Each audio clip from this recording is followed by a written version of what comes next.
Sorry. He's a sausage, isn't he? Hello and welcome to Unearth the Past, a new family history and genealogy podcast presented by me, Dr. Michala Hume. Each week, I will be chatting to experts and guests from the world of family history, and I will be sharing with you the latest news and record releases. So for week one, have I got a treat for you? I am super excited because I haven't seen these two in months. Listeners, I would like to welcome you to the man with the best shirts on ITV.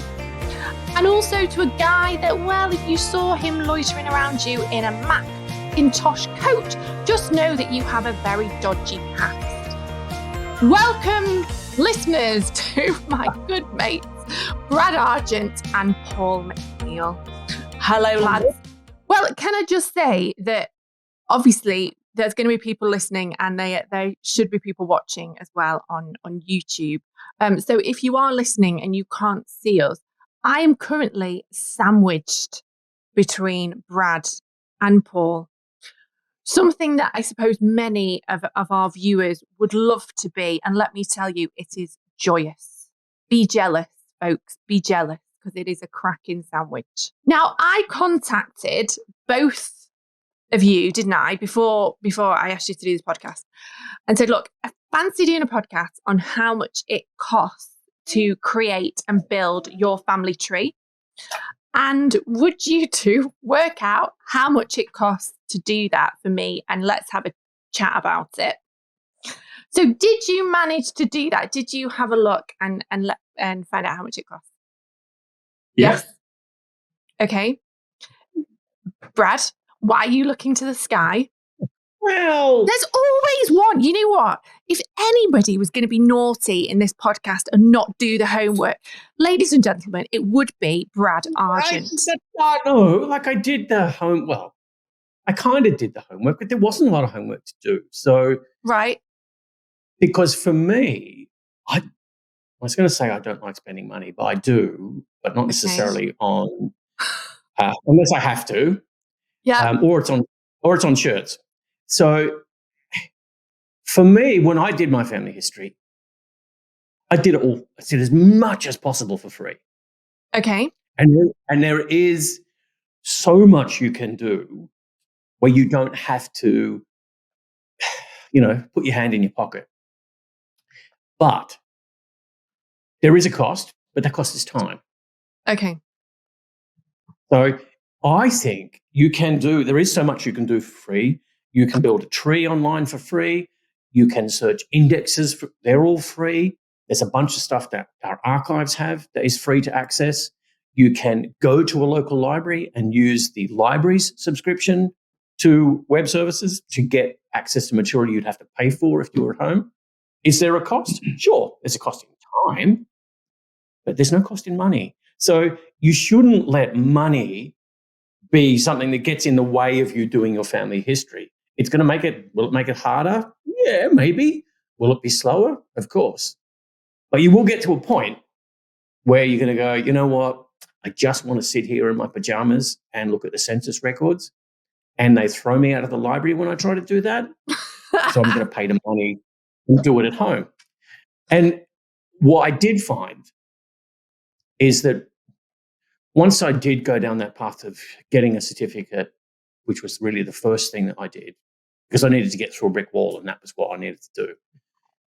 Once you spend once, you will spend again and again and again, and then it doesn't stop. So I think you have to get to a point where you go, okay, I've got as much as possible that I can for nothing, and now I need to start spending. And you don't just buy one certificate, right? You buy your first, and then you just keep buying them. And so, I do think at some point you have to spend, but you've got to also put this into perspective. How much joy do you get out of this? How many hours of joy and frustration, sure, do you get out of doing your family history, and versus how much you actually spend on it? And I think you'll find that it's probably one of the best returns on investment you're ever going to get. Okay, so we're not going to get a figure from from Brad, Paul. We're not. Okay? He's not giving us a figure. Obviously, there's going to be somebody listening and he doesn't want them to know how much he has spent on his family history, right? Let's be frank. Yeah. I think you've cut to the nub of it there. I mean, as much as he says that the dog ate his homework, no, he just doesn't want to give the numbers out. They don't want to give the game giving the away. Numbers out. Well, let me tell you, Paul. Let's talk some hard cold cash here, right? I've ordered, Paul, over the years, currently, about 66 certificates. Totaling. That doesn't seem like enough. Okay, totaling £726. £726. What? I could buy a lot for that. But can I just say the reason, right? What you picked up on Brad is true. Okay, so not everybody will need to order certificates. My mother's maiden name is Hughes, and it's a really sort of popular name. So I had to order certificates because if I didn't, the likelihood is I probably may have gone down the wrong path. So I think I've spent in cold hard cash with certificates, paying for sort of ancestral genealogical websites and all the rest of it, probably about £1,300 I think I've spent on my tree. That's obviously not including time and petrol and everything else. And also, I will say this, I have been researching my tree for a long time, so I've not included every year I've been researching, which is probably why I'm skint, to be honest. But I've just sort of included like the first year, which is, I think, when I did most of the research. So I'm, look, probably just under 1,500, if I'm honest. Right. Well, I've sat down and done the calculations. Okay. And one of us has done our homework. Thank you, Paul. I've done the work. Yeah. And everybody would probably think it wouldn't be me. I knew we could rely on you. That's why they had me on the show, Yeah, that's it. That is literally why you are employed, because you know what? You do the homework. And I think the key here is, along with what you both said, it's what do you want to know? So if you just want a load of names and a load of dates, you can get that not quite for free, but you can get it at a low price. If you want to know the story behind your ancestors, then you're going to have to spend money, because you're going to have to find out the detail. And not only that, you're going to have to make sure that you're actually going up the right tree. You're not going, barking up the wrong tree. So if we say there's 7 or 8 generations going back during the time when there are birth, marriage and death records that you can order. Yep. If you get a birth, marriage and death record just for one surname line, so just for Hughes or McNeil,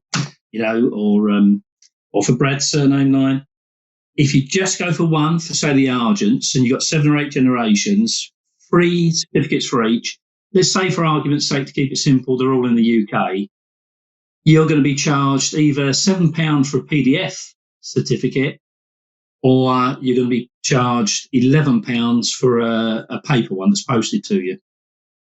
So it's £18, halve it, because you don't know which one you're going to get. So that's £9 on average. So if you work it out, it costs you round about £432 to buy just the certificates from the people in one surname line that you're directly descended from. And if you think how many surname lines you may have, it can easily get to like £1,000. And if you want to look at the uncles and the aunts and the second cousins and all the rest of it, it just goes on and on. So if you're going to do it seriously, I always say just pick one surname to begin with and charge up that line and find as much as you can.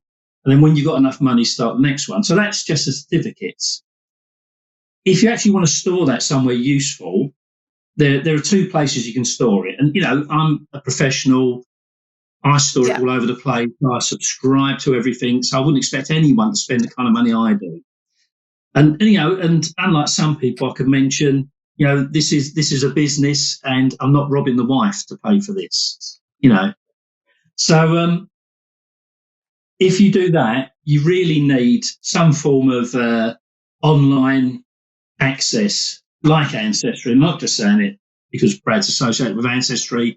Ancestry is a good, solid system to use because you can store your information in there, you can build your tree, you can plug it into external family tree programs as well. So if you start in that, I pay $224.99 to use that, but I get the records worldwide. Of course, yeah. Most people wouldn't need that, so you'd pay like half of that or whatever. Yeah. So it might cost £100 or something like this to get an online system. The third thing I'd say you really need, if you get serious, is a piece of software on a PC, on a laptop or whatever that stores it locally so you can work on it when you want to. You don't have to be online all the time.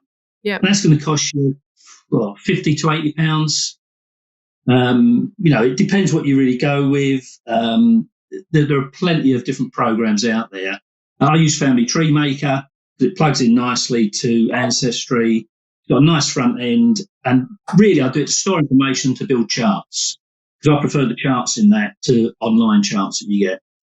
So if you've got the three things, you're ordering certificates, you've got a system on your PC, and you've got an online system that you sync. So you sync them together, so they're always in sync.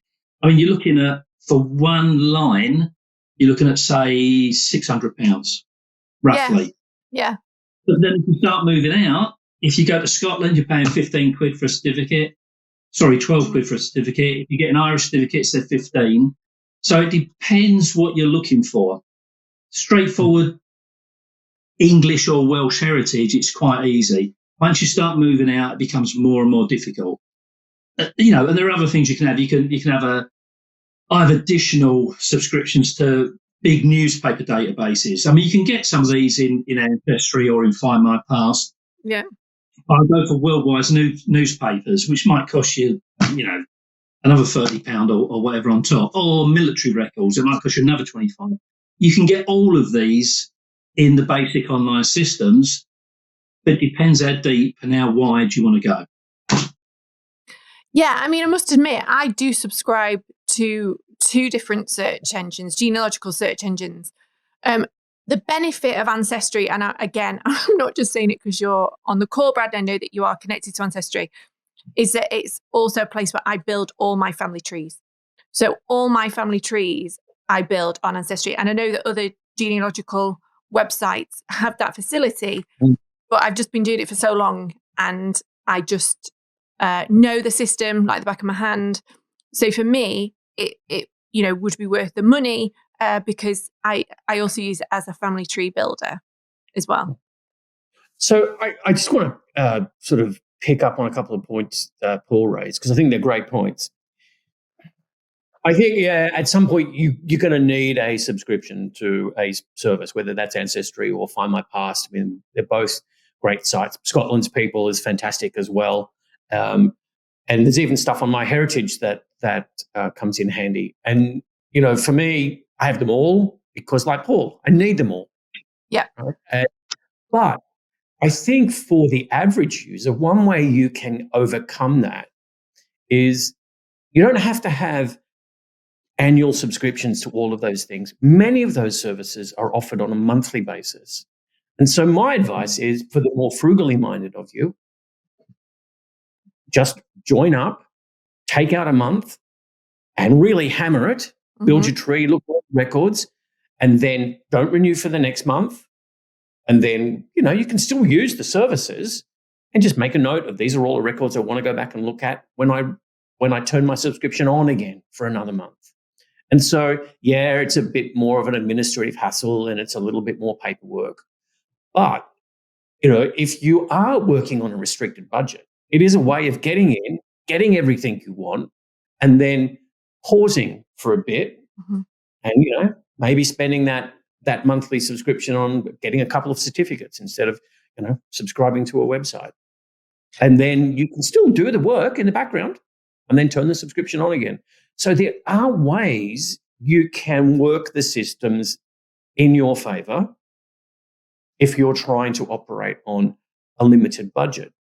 But if you're like me, or if you're like Paul, and you have have to do it for work, it's great. If you're like the kind of person who just wants to turn up to the restaurant and have all you can eat, then you pay for that. But one thing to make sure you do is, if you pay for that, make sure you use that. Right? Get access to, look at everything.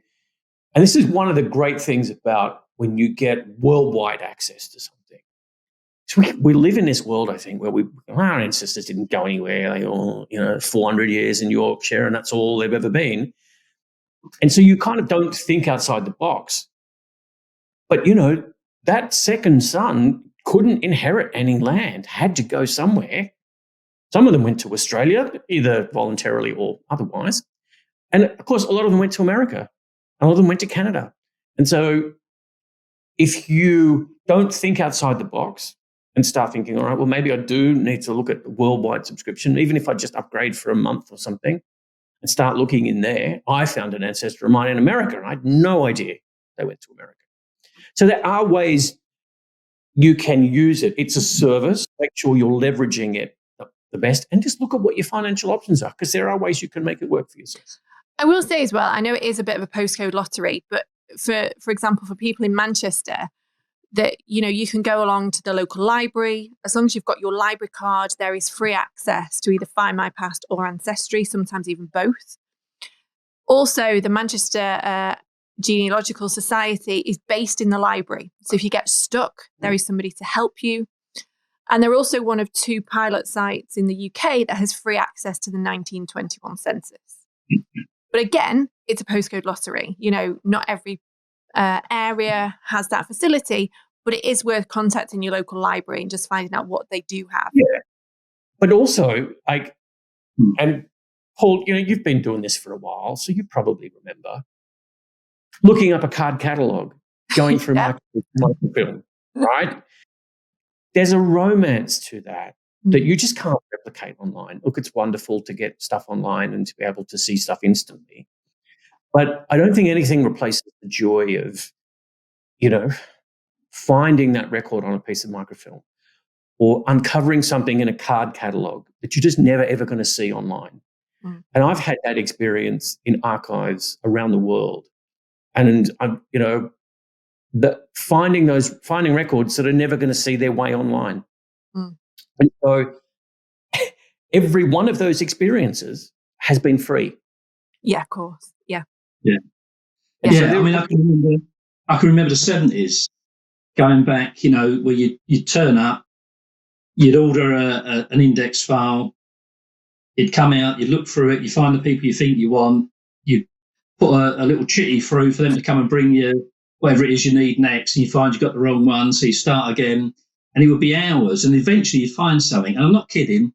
I remember once being in one of the main repositories in London. I was meant to be working at the time, but I took some time out because I was in London visiting a customer to go in and have a look at some of the ancestors. And I got a book that was from one of the workhouses in Camberwell, where my family came from. And I found an entry for my great-great-great-grandmother who was in there, and it was in the writing of the guy that had actually booked her in. And I was sitting there in my suit and all the rest of it, all these people hanging about, looking at different things going on. And I opened it up and I found her name, Julia Nugent, admitted to the workhouse, age of 64, no family, no friends. And I burst into tears. I started crying in the actual records office. And, I was a grown man, and it was just absolutely overwhelming to see that. I didn't know this woman. I mean, she died over 100 years before I was, or 100 years nearly before I was born. So, but it's that much of an impact. The number of people I talk to when I write up a story for them or whatever, do some research, and you see it on the show, DNA Journey, ITV1, top-rated show. These celebs see these things that you find for them, and they break up emotionally. When you're talking about people they really don't know and they could never have known, but it's so emotional. And when you find it's nice to find it online, it's great, and you get a sense of achievement. But when you find something and you're looking at the handwriting of the book that, someone's hands touched. And I'll tell you the story about how this all started with me. And I'll make it quick. So I was going to ask, to be honest, I was going to ask you, and I'm going to ask you as well, Brad, how did you get into all this? Like, where did it start? So I grew up in Peckham, and we didn't have two halfpennies to rub together, and we had an outside toilet. We lived in a slum just off the Old Kent Road. And I always used to wonder, is it just because my dad's a bit useless that we've got no money? Or is there another reason? And I always wondered about this because I went to school with some kids that had nice gardens, nice houses, and I thought, well, why haven't we got that? Anyway, years and years go by and you do different things in life. And I ended up getting into IT. And I started working at the Greater London Council. And what they used to do, because I left school with no qualifications, so you go to the computer department and they give you an IQ test. And if you had a high IQ and a degree, they made you a programmer. And if you had a high IQ like me and the blokes I worked with, but didn't have a degree, they made you a computer operator. So it was like a class system, but it was great because we earned more money because we did all the overtime, So it was wonderful. So I went there and started working there. And in the basement of the Greater London Council in London, there used to be the Metropolitan Archives of all the parish records, London Metropolitan Archives. Yep. We used to get bored on a night shift, so we'd go down. There was a gym in the basement. We'd go down, wake ourselves up. We'd have half hour in the gym, have a shower, go back up and start operating all the machines again. And there wasn't a lock invented that could keep a computer operator out of a room. And we saw this London Metropolitan Archives on it, and we thought, well, what's in there? So we gained access and to have a look round.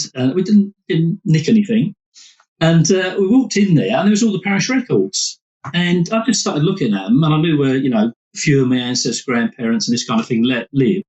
So I started getting the parish records out. And I'm not kidding you. It's like 4 a.m. I'm hot and sweaty, just been in the gym. We've got another 4 hours on the night shift to go. And I'm looking through these books of parish records, and it was like opening a Dickens novel. And all your ancestors were tumbling out. I found them all. I found where they lived. There was all sorts of things coming out of this, where they were buried. Just fantastic. And I was in the middle of the night shift. I couldn't believe what I'd seen. And that was it. I was hooked. And it just carried on from there. And it was all manual in those days. And now look at me. I must admit, I've been in the archives, Paul.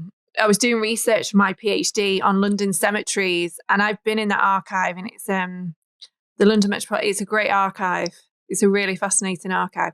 So, Brad, what about you then? What got you interested in all this? Well, I was actually a computer operator once, just like Paul. So maybe there's a thread there. Yeah, look, my story is very different, and my story is all above board.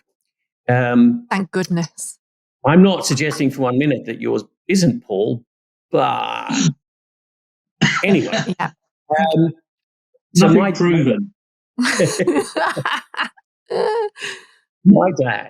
My dad was into family history, and this is going to date me a little bit, but he was building a family tree using this DOS-based program. So this is pre-Windows. Mm-hmm. And he upgraded his computer to Windows, and he wanted some help upgrading the software, the family tree software that he had, to Windows version and migrating it over. And because I was working in IT, he asked me to help him out with that. So I did. And then I just was looking at his tree, and I'm kind of going, well, where are you getting this information from? And he was telling me, and I said, well, I'm not sure it's right. And I kind of just started elbowing him out of the way. And I just said, oh, well, let me fix this for you. Oh, just that's wrong. Let me fix that. No, that's not. Why am I surprised at this story, Paul? I'm not even shocked. Anyway, I kind of, my dad had always been fascinated by folklore and local history, Australian history in particular. took us to around Australia a lot as kids, out into the bush, and exposed us to, I think, that more personal side of history. So I suppose I was primed for it, and I kind of just got hooked. And then I did for years and years. I did as much as I could for as little as I could. Didn't want to spend any money, because I kind of felt like, well, I'm not doing this. I'm really just doing it. I'm just sort of helping my dad, but he'd kind of lost interest ages ago. And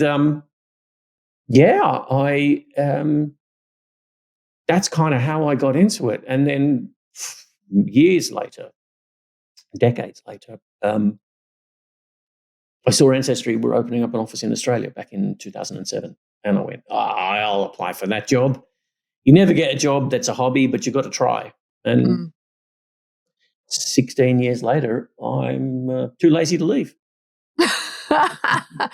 And he loves it. Let me tell you that. He absolutely loves it.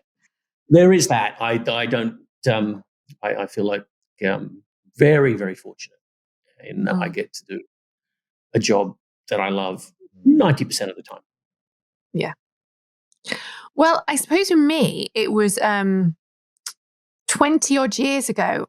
And I keep saying this, Paul, to Brad, that I've been an Ancestry subscriber for 20 odd years, and I'm waiting for flowers, chocolate, but he's that tight, right? I'm yet to receive anything. And I keep reminding him, it's like now 21 years, 22, anyway. So for me, over the last 20 years, we've given you plenty of price increases as a thank you for being a member. Cheeky sausage. Shouldn't it? Well, so I was obviously very young, very, very young 20 odd years ago when I started my family tree. I'm waiting for the sarcastic comments. I'm biting my tongue. Thank you, bite your tongue. I was very young when I started my family tree, and at the time, my granddad had passed away, and I think he didn't really talk much. He was of that generation where he didn't really talk much about his upbringing. Obviously, I knew he was brought up in Manchester because my mum told me that, and she sort of said that they all lived on the same street forever, for as far as she knew. But we didn't really know much. And his dad, my great-grandfather, was just a bit of a mystery. So I think for me, it was more about sort of discovery. I wanted to know more about my mum's side of the family, where they'd come from. And I suppose just to kind of understand maybe my granddad a bit more, even though he'd passed away. I think I just still felt I didn't quite understand him. And that was like all the many years ago. And at the time, I was doing a bit of modelling, and everyone was like going out and having a great time. And I was never into that. Like, you guys know me, I don't drink or anything. So for me, because you get a lot of downtime sort of doing that job, it was perfect that I could do this research. But back in the day, most of it, as you guys said, 20 odd years ago, you would have to go to the records office, It wasn't all online. And I will say that now, look, I'm a history researcher. I work in, you guys know I'm an academic. I do a lot of research. There are a lot of records that are still not online, that are brilliant records that you can only get in an archive. So, check, make sure you if you're interested in family history and even local history, maybe the history of your house, go and check out your local archives. So for me, it was kind of a discovery. And then I suppose once I'd done my mum's side, then it was like my dad's side. And then it was like a neighbour down the road. And then it was like everybody that came in and did some sort of job on the house, be it fitting a sink or a radiator. I'd be like, have you done your family tree? Do you want me to look into your family tree? Do you know? So, and it just kind of grew from there. And then I was laughing actually before, I was on a work call before, and somebody on the work call was saying, God, do you not find it really awkward, when people come into your house and you've got to make small talk? I'm like, absolutely not. I said, in 20 minutes, I've gone back to 1841. I've told them who the great grandfather is on the maternals. I'm like, I just love it. And I'm very blessed, I think, like all of us, that I've managed to turn something that I love, and I really love, into something that is a profession for me now, which is very nice. So have you guys got any sort of, when you say to people you're a genealogist, or you do family trees, what is the reaction? Because mine has been a bit mixed. I remember I joined a gym where I lived probably about 5 years ago, and you had to have an induction. And I told the guy who was giving me an induction, and he said, "What do you do?"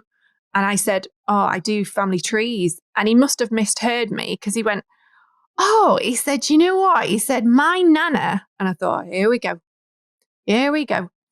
I went, "My nana has got this massive tree in the front garden, and we are desperate to get rid of it. I don't suppose you could come and give us a quote." So I've had those sorts of things. I just wondered if it was just me, or have you guys had any priceless reactions when you tell people what you do for a living? Well, I try and avoid it. Do you? Why? I do. Well, because often the instances where I have to do that are usually customs, when I'm entering a country, or I'm not surprised, Paul. in an Uber or a taxi. And it just makes, like, customs, like, instead of just 2 minutes and a passport stamp, it's a 20-minute conversation, which is fantastic. People love talking about their family history. Yep. All right. But it's like, dude, I've been on a 15-hour flight. I just got to my hotel. And I suppose, look, it's difficult when it's all you're doing all day. In my case, every day. Sometimes you just want, like, no, I just want to sit here and with a taxi or an Uber driver. Can we talk about politics instead? So and the reason is because every time if I mention what it is that I do, and I have to admit I'm not entirely sure what I do,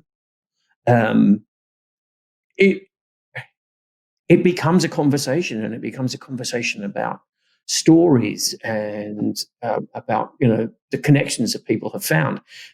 20 years ago, it wouldn't have been a thing, because people would just go, "What's that?" Now, it is the thing. It is the thing that people do. It's dinner table conversation. It's hard to separate it from work. Yeah, I get that. And I often, when I do have the conversations, I find myself being pulled into the moment. And I don't know about you guys, but for me, it can be quite an emotional experience. And so there's a cost to that. There's a cost of processing that. And so I try to be measured in how I do that. So I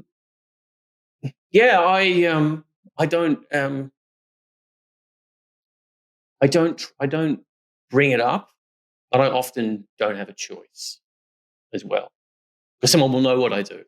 So I want to have that conversation. And you bet I'm absolutely there for that. But I wouldn't say I initiate it. Paul? Oh, I do. What do you do? I don't say I'm a genealogist. I say, if someone says, "What do you do?" I go, "What do you mean, what do I do? You don't recognise me. I'm a TV star. Star on a small screen. What's wrong with you? Have you seen my show?" I love it. I love it. I mean, for years, before I've done a few bits and pieces on TV before I started doing the stuff with Voltage and DNA Journey and that. But, I was running companies, and I was a business consultant. I was traveling the world doing all of that. So I had serious stuff. We were selling software to the British Army that, shipped weapons around the world and all this kind of thing. So all sorts of things were going on. And I'm supposed to have retired twice. And each time I've retired, I've been dragged back into something. And this time, it's the best time, because I got picked up by Voltage because of some things I wrote in a blog. And, they said to me, "Can we use your blog?" and I've been in sales and God knows what else. And I thought it was a scam, you know. I was on I said, yeah, all right. Ed Wright, bloke was that phoned me. I said, yeah, all right. You can use my blog. I said, but I'm not paying. And it went quiet. Love it. He went, right. And I said, and I want to be in it. And it went even quieter. But eventually, after chatting to him, I got into it. So I'd always done genealogy part-time, you know, as a hobby, semi-professional and professional towards the end of my career, if you like. And then the rest just opened up. So for me, it's just something I do. And I'll talk about myself till, you know, the cows come home. I'll go and give a pitch to a bus queue. Yeah. Do you know who I am? Have you seen DNA Journey? Why haven't you recorded? You should record it. It's on ITVX. What's wrong with you? So I have no problems with it at all. I quite enjoy it. And Can I just say, you might even get can I just say, if you follow Paul on social media, you will know he's the greatest advocate for the show because he plugs it all the time. But sometimes I don't even know, like, you know, what episode's coming up next week. And Paul will know the viewing figures and he will know what episode. And he's just like a mind of information. Well, I can't let you both go without mentioning DNA Journey, which is a show. It's an amazing show. If you guys are listening and you haven't seen it, please check it out. Like, I've done a lot of TV over the years. I've done a lot of genealogy programs, but by far this is really special. And honestly, if you haven't seen it, go and check it out. It is on the ITV. Is it called ITV Hub? Am I right? ITV. It's ITVX, yeah. ITVX. Okay, so check it out on ITVX. So I can't let you both go. We have shared the screen, although never together, on this show. What has been your favourite, I suppose, DNA moment up to now? That obviously you guys can't see this, but they've both thrown their heads to the sky and are currently trying to think of a moment. Shall I go first while you two are thinking? Yeah, okay. So I've had quite a few moments, but I think it's always the emotional ones that get me. And I don't know if you guys remember the Martin Kemp episode. And we were talking about Martin Kemp's grandmother, and we were in a church at the time in London, and he was so emotional. And I think that was the hardest thing. I was sort of pretty new to DNA Journey. I remember at the time it was the first season that I'd recorded, and he was so emotional, and it was the hardest thing for me not to cry. I could feel my eyes going. I think everybody, all the crew were going, and it was just such a really emotional moment to film, and it was amazing to be there, and I suppose to be a part of that was something that I think I'll always remember. I mean, I liked them all, and you meet some really nice people. But there are two standout moments for, if you like, comedy that I really enjoy. Because usually, you know, they get me in generally if it's to do with London, if someone's been nicking stuff, if someone's been fighting with coppers. I don't know why this is. Brad, do you know why we use Paul for all the dodgy bits? No comment. Casting. But I remember the first one that went out on the screen with me on it was with Jamie Redknapp and Freddie Flintoff. And I met him in a pie and mash shop. And that's where I started my thing about I just walk in. I don't say who I am. Just go in and look at them and don't say anything. And they think you're some nutcase, bombing the set kind of thing. And I had to tell Jamie that one of his ancestors had pulled off the biggest wages robbery in 1840. He got away with the equivalent of £2 million. And he just dropped his head and swore on camera. He was absolutely shocked by it. And then Harry was quite impressed, I think, when he told him about it. So that was funny in the middle of this pie mash shop. I thought that Flintoff was going to hit me at one stage when I just sat down and looked at him.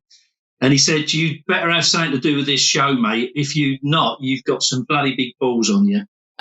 That was funny.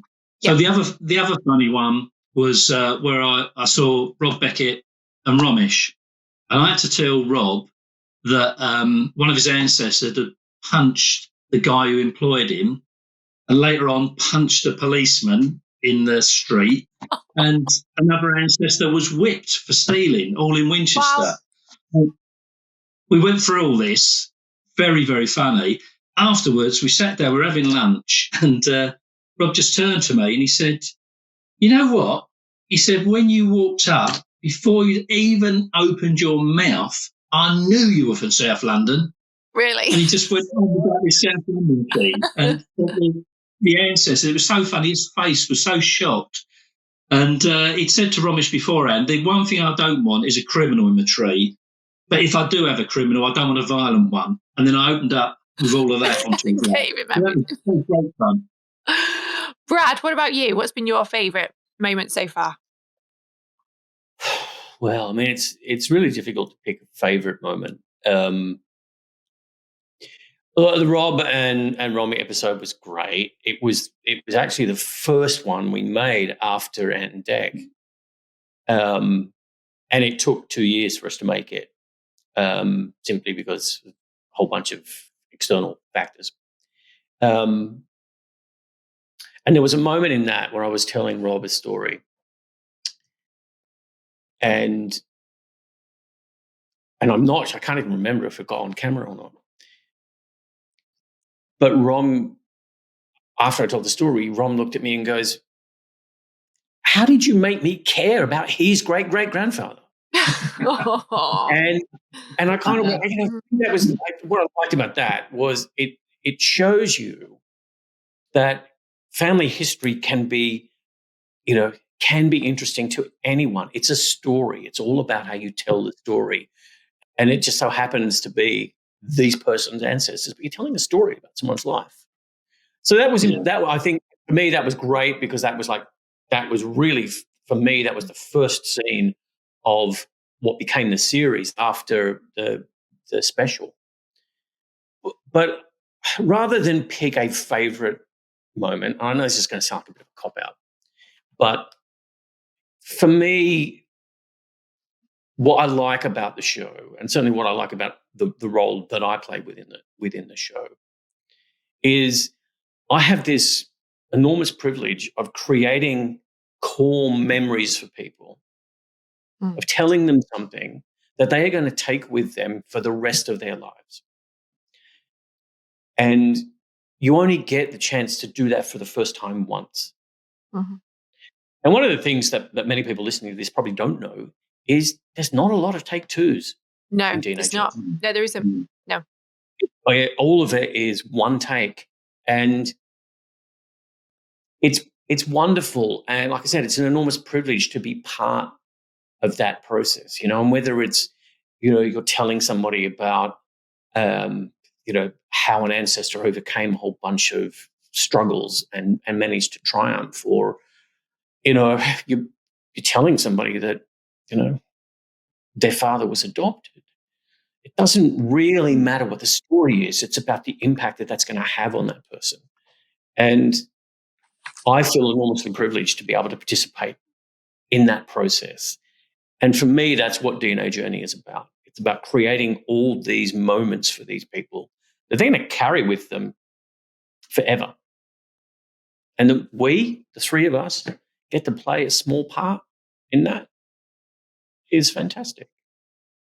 Can I just say a massive, massive thank you, right, to my mates, Paul and Brad, who agreed to talk to me on the first ever Family History and Genealogy podcast. Every week, we're going to be bringing you people who are involved in family history and genealogy, and hopefully some more experts from DNA Journey. If they agree to come on, they might not agree to come on. I think these two only answered because I rang them anonymously. Oh, but thank you so much, guys. Thank you. It's been a great pleasure.